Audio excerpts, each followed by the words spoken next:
నువ్వు కన్న కలలే నిజమవుతాయి చూడు, అందుకే ఉన్నాడు ఈ నాన్నే తోడు.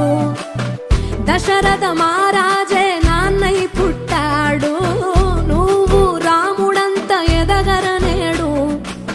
చరితలు ఎన్నడు చూడని మమతల గూడే వీధిరో, సంపద అంటే ఏదో కాదురో, ఇంతకు మించి